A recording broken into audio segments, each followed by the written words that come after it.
Welcome to the PaintED show. My name is Torlando and I am your host. I'm so glad today we have Allan Langer back on the show. A few months ago, I had Allan on with me and Morgan, and Zach Kenny was there, and we had a really awesome discussion about sales. I'm super excited to have Allan back because he is going to be one of the presenters at the virtual mini conference happening at the end of the month. This is going to happen March 29th through April 2nd, 1 p.m. Eastern. There are going to be 4 workshops and a panel discussion featuring some of the industry's most dynamic power couples in the business.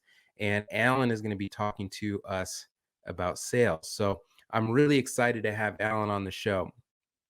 Before we jump into this show, I want to share some of my own thoughts about the sales process. And this is, I will tell you, I'll be completely honest. This is heavily informed by Allan. He wrote a book that I really enjoyed called The 7 Secrets of Selling More by Selling Less. I believe I got that title right. And Allan and I know that we've read some of the same books as well. And so the philosophies that this guy shares, they ring true to me. And I know that when I was a contractor, part of what I struggled with as a salesperson and as a contractor was finding the balance between between the two. I ebbed and flowed between being a little too salesy sometimes, and there were places earlier in my career where I was way too much, that contractor, showing up in my whites, showing up with paint all over myself and trying to close the job. And it took time to figure out the balance of, when I'm out there giving an estimate, what type of persona is the customer going to trust the most? And that's really what Allan talks about a lot is how do we get people to trust us enough to make a sale? Because let's face it, there's lack of trust in contractors in general. People are weary of contractors when they come into the home. People are weary of salespeople when they come into the home. And now, because of the nature of this industry, you're combining both into one person.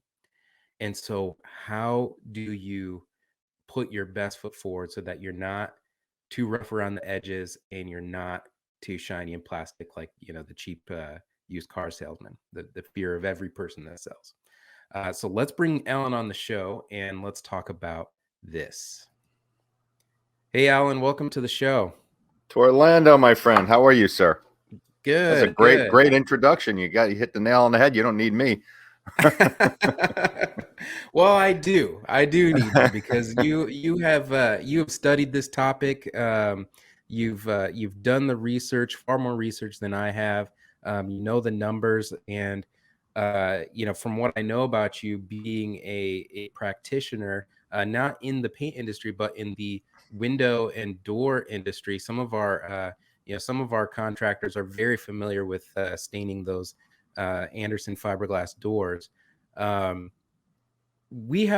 think that we have a lot to learn from the door and window sales industry, and you now in your role as a sales trainer and coach, I think that we have a lot to learn from you. So, in your mind, what is the big problem? I mean, I talked a little bit about this idea of like we're coming in as the contractor and the salesperson.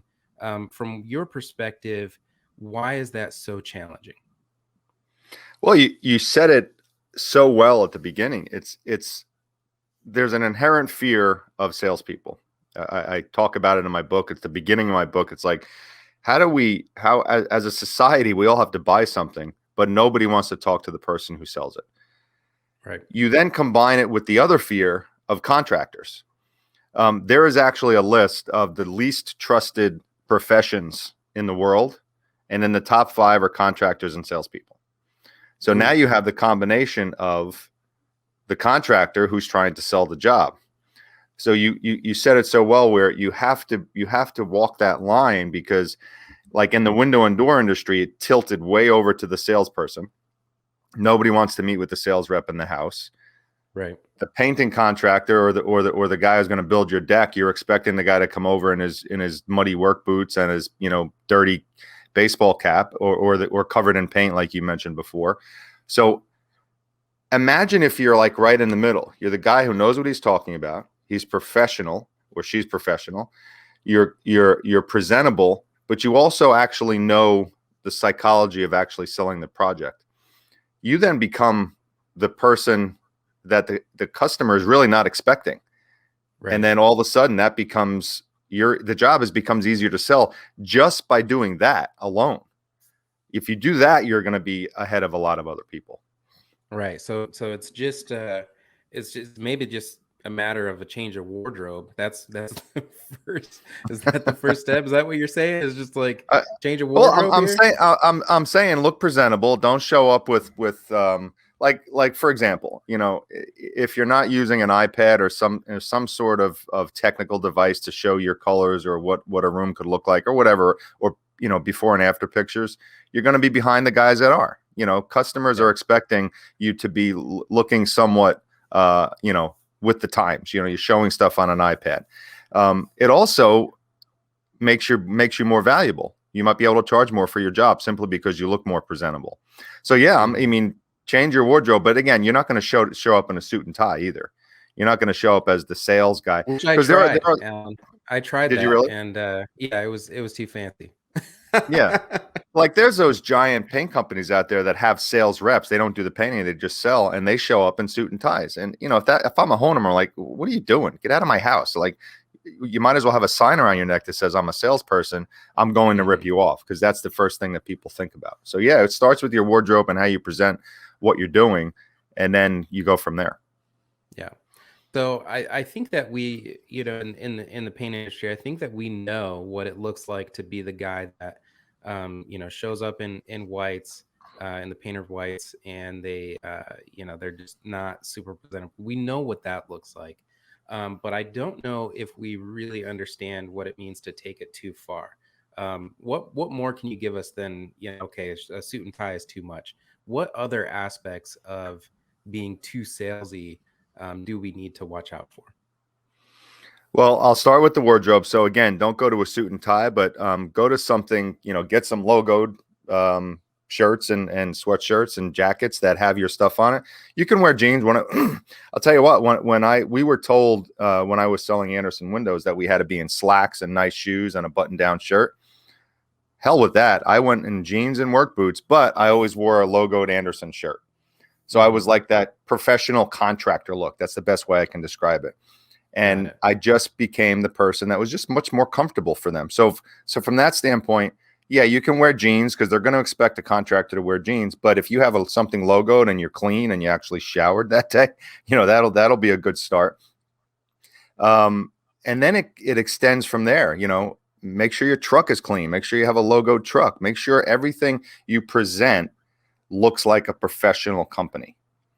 Right. So that's the way you start. And then from there, and then we can get into this, it's the psychology of, okay, now that they know that I'm a professional contractor, how do I then get into the psychology of not only presenting the project, but selling it? And that's what we can talk about. Yeah, absolutely. And let's kind of move that way. So before you got to this point of fully understanding the psychology and how to move people on that level, you had to have gone through some type of metamorphosis on your own, right? You couldn't have possibly, from the womb been, selling Andersen windows, millions of dollars in Andersen windows. What did what did that transformation look like to get you to the point where you felt like you really understood these principles that you've written in the book? Well, it was really trial and error, and it was really kind of knowing that. See, what happens is when you join a large company, they always send you for sales training. Every company has sales training, and you need to have sales training. But what happens is it's more like product training. And there's like 95% product training and 5% this is how you sell the job. And all they do is teach you how to handle objections and closing techniques. They don't tell you how to be a human being. And they're okay with, the larger companies are okay with a 30% closing team. That's how they build their Okay, this is our profit margin. If all of our guys close 30%, we'll make this amount of money and we'll be good. Right. But when you look at it from the other side of the glass, you're actually pissing off 70 out of 100 people that you meet. They're all saying no. And I've Right. never understood how that is a successful number, because I always looked at it like, if I met with 10 people and 7 of them told me no, I'd jump off a bridge. I'd be like, what is wrong with me? Right. So I started realizing that I needed to do something else if I wanted to be more successful. And it just started, I just started being more human, and I kind of fell into it. And, it was trial and error. Sometimes I was way too human and forgot to ask for the order, forgot to sell. And then I was way too salesy. So it was years of saying, well, does this work? Oh, this works. And what was funny was, so let's say, I started using social proof, for example, and, using, Mhm. testimonials and things like that. And then when I started writing my book, I start doing research on what I'm doing, and I'm like, oh wow, I was doing this correctly. These are all these studies that say I should have been doing this when I didn't even know I should be doing it. So Right. it was just me wanting to be more successful, but not just success. I wanted to feel better. I didn't like Mm. the feeling of being like a salesperson, and nobody does. That's the Right. biggest reason why people don't ask for the order. I think it's 78% of people, the last study I read, 78% of business owners and solopreneurs do not ask for the order when they're on a sales call. That's Right. mind-boggling. And Yeah. the reason for that is they don't want to feel like a salesperson. So Yeah. they kind of just get very passive. Okay, I'll give you a call next week. You think about it. Let me know what you want to do. And you can't do that either. So No. you have to figure out a way to psychologically make the customer feel so comfortable with you that they're expecting you to ask for the order and they're okay with it. Right. And if I can jump in here real quick, when I was contracting and estimating, I felt like it was so important to get our estimating process down to the point where we could deliver the estimate on the spot. And we were successful in that. We used some tools, we used some softwares, and we figured out, dialed in our production rate so that we could calculate and produce uh, an estimate on the spot and go over it with the customer. And we did that for several years. I recorded our numbers, and we found that 43% of the jobs that closed, that would eventually close, 43% of them closed on the spot because we asked for the sale right there. The remaining 43% closed 2 weeks after, and then the trailing 14% closed at some point after that 2 week period. And so, we felt like it was just essential to be able to ask for the sale right there at the time of the appointment. Is that and that probably tracks with what we're doing in the window industry and other industries that are really sales oriented. Yeah, I mean there are obviously, some things I agree with in the sales world, and one of them is, I don't like the term one call close because it sounds like it's high pressure. But psychologically, the time to ask for an order is the time that all of the information's in front of the customer, and that is the height of their excitement as well. Because sales is emotional, and if you focus on the emotion of selling, um, that's when you need to ask for the order. Because what happens is, let's say they're really excited and you're painting, pardon the pun, but you're painting the picture of this beautiful, new house or different color rooms. And then you say, okay, give me a call next week when you think about it. That ether is gone. That excitement is gone. And now they're like, now it almost becomes a commodity because they're like, oh, now they're looking at 3 different quotes. But if you've got Right. the excitement there, that's when you ask for the order because they're excited about it. So, yeah, most companies will follow the one call close, but the problem is many of them take it too far and they do put pressure on them so people can, make the decision. And when they don't use the emotion to get the excitement build up, then it feels like pressure to the customer because they don't see the value behind it and they're not excited about it. Got it. Got it. Got it. Okay, so let's today you're going to share one of the secrets, at least one of the secrets, and you're Hmm. going to share more in the workshop happening in a couple weeks. What secret are you going to give us today, and walk us through it? So I'll talk about a secret that is broken into three parts. So I'll kind of give you a little secret plus. We'll call it a secret plus today. So one of my Wonderful. chapters is called is called selling socially, and what I mean by that is it's not Facebook or Instagram or LinkedIn. Selling socially is how the human being is part of a tribe. How we feel like we're part of a tribe, and how do you make the customer psychologically feel comfortable with not only you, but with what you're selling. And there's really three ways to do this. One is I call it become the expert. And what that means is there's a perception of you as the contractor coming to the house before you get there.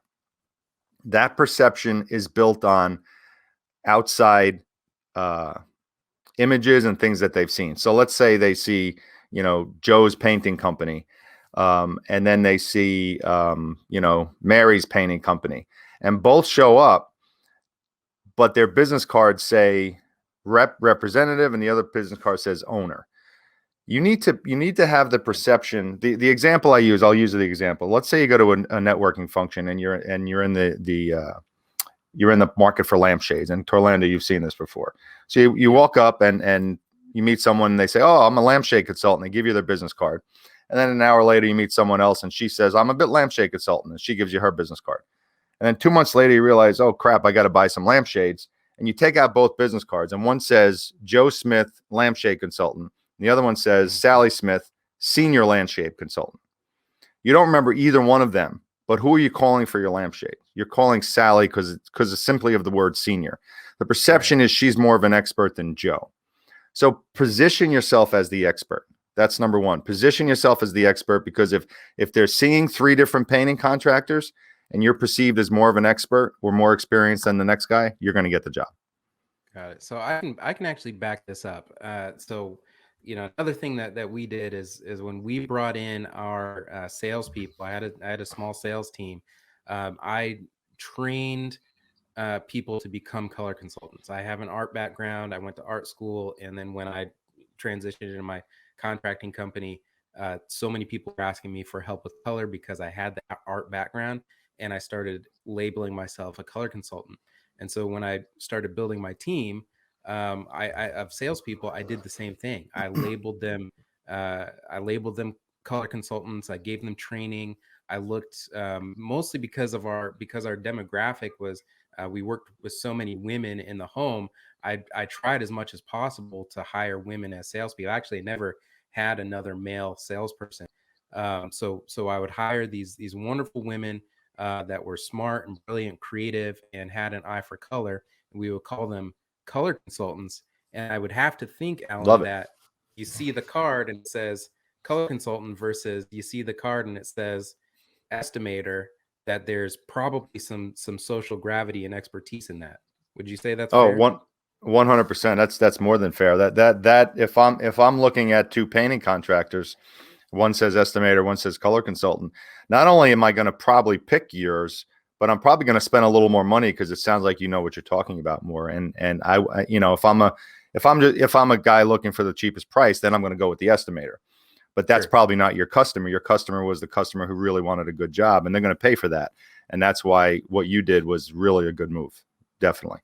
Yeah, and they would get the expertise too. That's the key, Right. is that they would actually get it, and in painting, I think this is important for our customers to know, or our listeners to know, is that 50% of homeowners don't move forward with a job, not because of cost issues or they can't find the contractor or anything that you would think. Half of people don't move forward because they're stuck on color. And so Wow. having I mean, that's significant, right? It's like you Yeah. wonder why you're Significant. not closing. It's like, well, because they can't make up their mind on the color. Right. It has nothing to do with your company, right?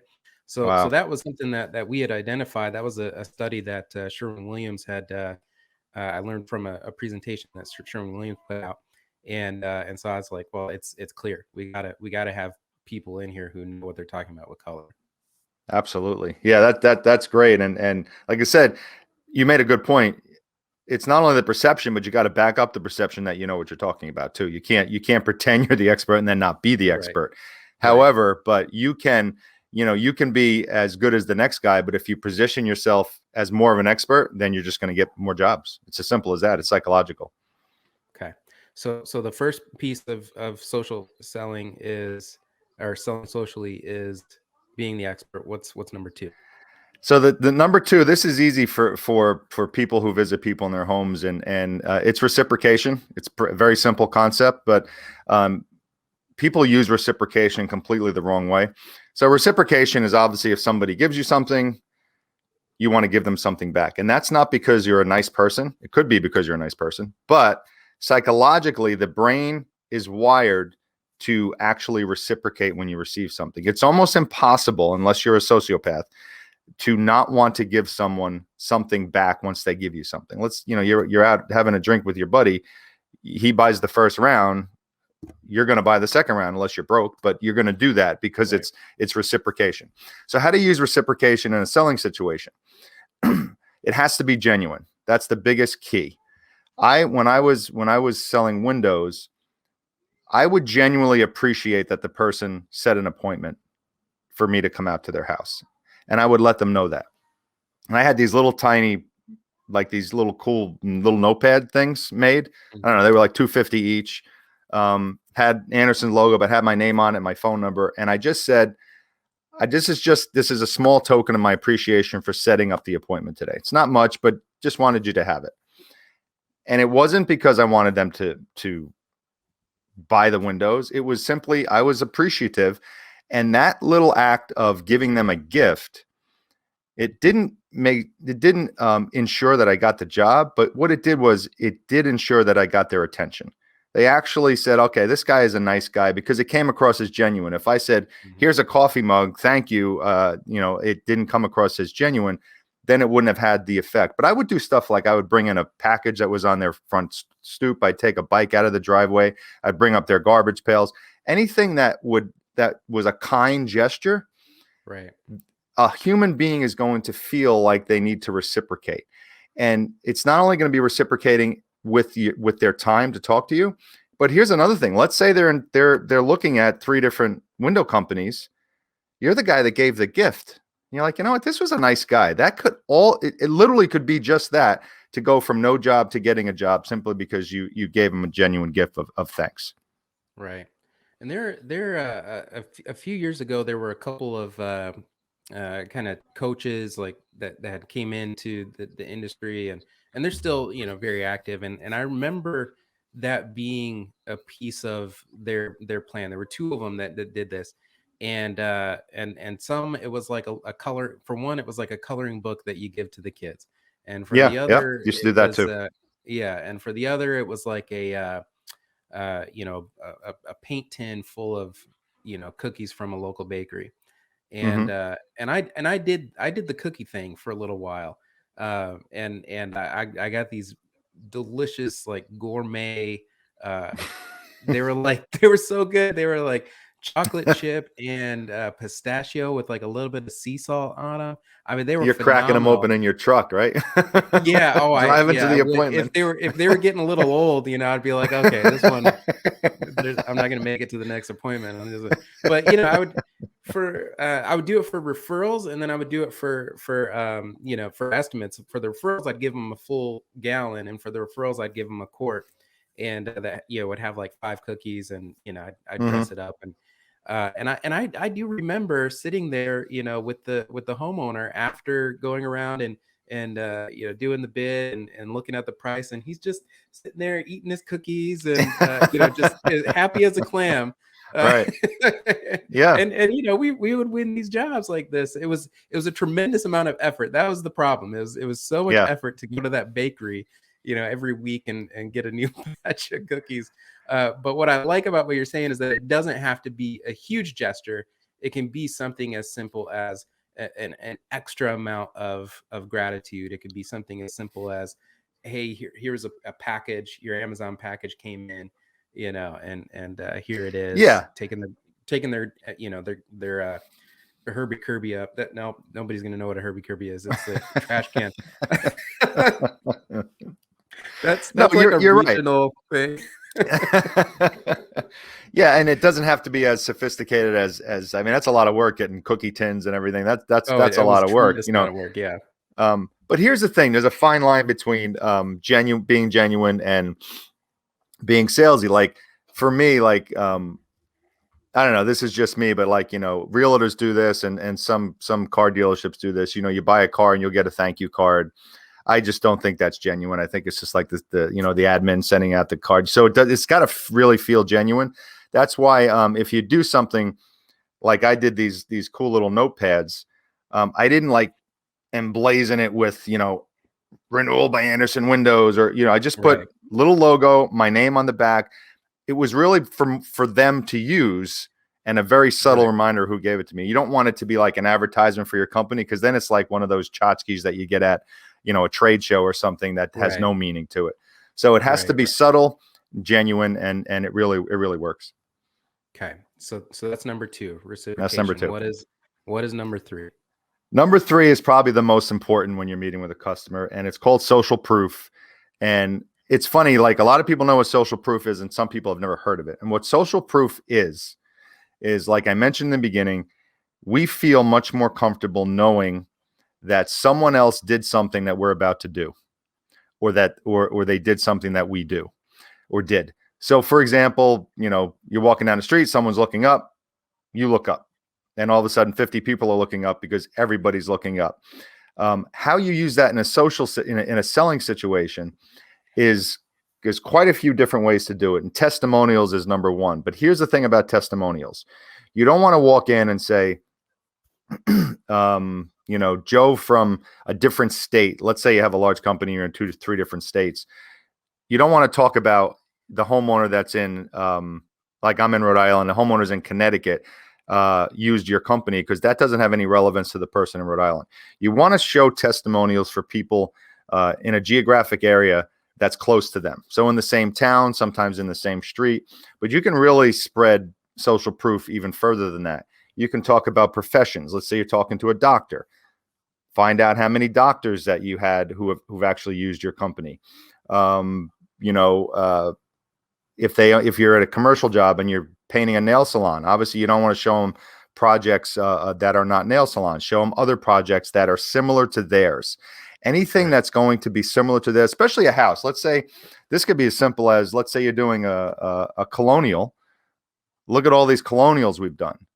That's going to have a lot more impact than look at all these ranches we've done. Right. The ranches will have a little bit of an impact, but they're going to have more of a connection because it's like what they want to do. Or look at how many people used red. How many people use yellow in their bedrooms. It's going to Mm-hmm. make them feel much more comfortable making the decision, especially when that color objection comes up. We can't make up our mind. Used to do it with windows. We had 10 different exterior colors. People like, Mm-hmm. I don't know if I want to go with black windows. Well, you know what? Here, we sold 100 black windows in the last 2 months, or 100 houses with black Mm-hmm. windows. Here are pictures. Now they feel more comfortable. Oh, okay, other people are doing black windows. I'm not going to be the first one. So that's how you use social proof in really making the customer feel comfortable with their decision, not only on the color, but on using you as the contractor. Yeah. That's interesting, and like you were saying when you were writing your book, and you noticed that you were doing a lot of things right. I'm finding that I was doing a lot of things right. Yeah, you were. Just in this conversation that we're having. So it was, we one of the things that we would do with our tablets, we had the tablets, and we had a short presentation, and there was a big section of the presentation that was just pictures of houses with the quotes from the customer, name, full name, you mentioned that, and where they were, what the hmm city was in. And I would also put a little emblem of paint product that was used, because I always wanted them to use a higher quality product. And some people were, I mean, when you go to the store and you're not used to, buying paint, it's hard to imagine spending, 70, 80, $90 on a gallon of paint. Like some people are just like, Right. holy crap, like that doesn't compute. I thought it was $30. And the reality is that you don't want people to put $30 gallon, paint on their walls, because it's not going to last. And so Right. I would use those elements of, this is the picture of the work, this is what they said, this was the product that they were using. And so this is, I'm glad to know that I was doing a good job, but I'm also trying to confirm to our audience that the stuff that Alan is talking about here, it actually works. Like it's all stuff that tracked really well with at least how my process was, and it's all very convincing stuff. I'll also add that that social proof is something that works in a lot of spaces, not just the actual sales call. I think that we probably, as contractors, aren't using enough of it during the sales call, but having a healthy and active Instagram and Facebook where you're actually Hmm. showing the work. And I would say, Alan, not just showing the end results, but showing videos and pictures of your crew actually working and doing the job. Because when 100%. they're able to see what that process looks like, they get a window into it. That's going to make them so much more comfortable about who's going to be in their house and all these things.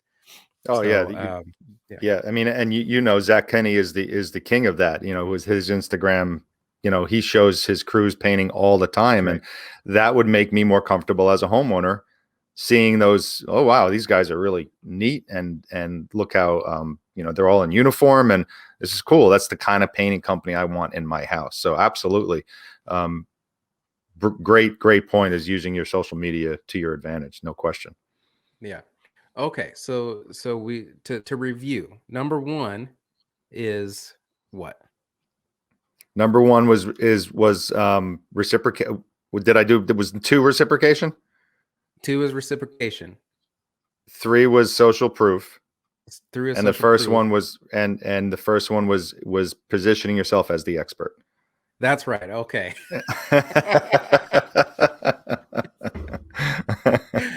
That's why we review. It's That's why not we easy to review. remember Yep. these things. Yeah. Yeah. Okay. So expert, position yourself as the expert, bring in reciprocation, and use social proof. These are three aspects of the first secret, which is the selling Selling socially. socially. Right. Selling Secret socially. secret Good. four. Those are the three components That's of secret secret four. number four. That's secret four. Yeah. There are Got it. there Okay. are six other secrets. Six other secrets. Okay. So tell us what contractors can expect when they get this right, when they get this social selling aspect right in their process. Well, they can expect more jobs. If see it all ties together. They're not different individual columns or pillars by themselves. They all tie together. So like I mentioned in the beginning, how do you become the anti-contractor, the anti-salesperson? Well, you start doing stuff like this. If you show up and you're professional and you're talking about social proof like you did with your tablet and the pictures of homes, you just become much more professional. And the perception now is that you're the expert more than the other guy with the pickup truck. And you gave them a gift. It all goes together. It's like, oh, I really like this guy. I really like this company. Mhm. Um, then you just say, when can we get started? What do you think? Everything sound great? I just need a, 1/3 deposit. We can be out here in 2 weeks, ready to go. It's as Yep. simple as that. You don't have to say something as silly as, so are we, you know, uh, let me call my manager kind of. You don't want to be a salesy kind of thing. You just want to say, so everything sound good? When do you want to get started? Simple Right. as that, conversational. And people really relate to that, and they react well to it. So Yeah. yeah, it's just all, you're just going to sell more jobs, and you're going to feel better doing it too. You're going to feel more comfortable. Yeah. And one thing that in the book, you talk about the how emotional of an experience buying something is. And I've noticed and known and have learned that people truly do they do buy things based on their emotions, and they justify that purchase logically. And so Hmm. even if you are higher priced, or there's a longer wait time. I think that's probably the biggest issue for contractors right now, is that they're just so swamped with jobs that they're having to tell these customers it's going to be 3 or 4 months before we get to you.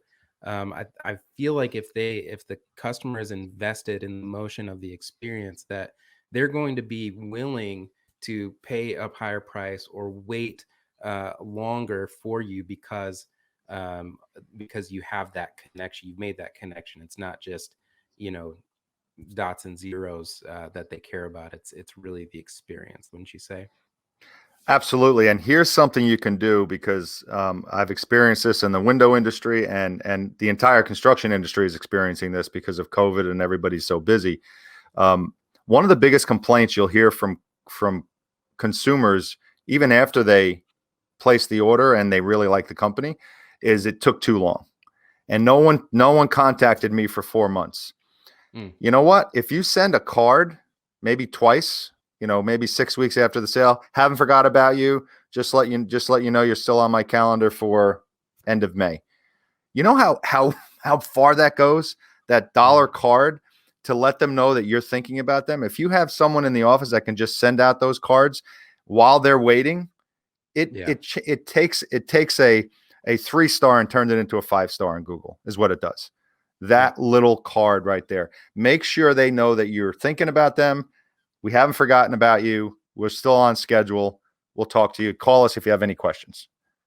I mean, A that would be bonus my secret fun right there. bonus secret right there. That's awesome. All right, so Alan, we're at the end of our show here. We are going to have you on again for the workshop that's happening the March 29th through April the 1st. You'll be able to, our audience will be able to see that on Facebook. If they're members, it's free. If they are not members, then the cost of admission is $3.99. It'll give you a membership. but I think it's well worth it to see Alan perform this workshop. I think it's going to be really benefit to everyone. Alan, if people want to get a hold of you outside of this, where do they go?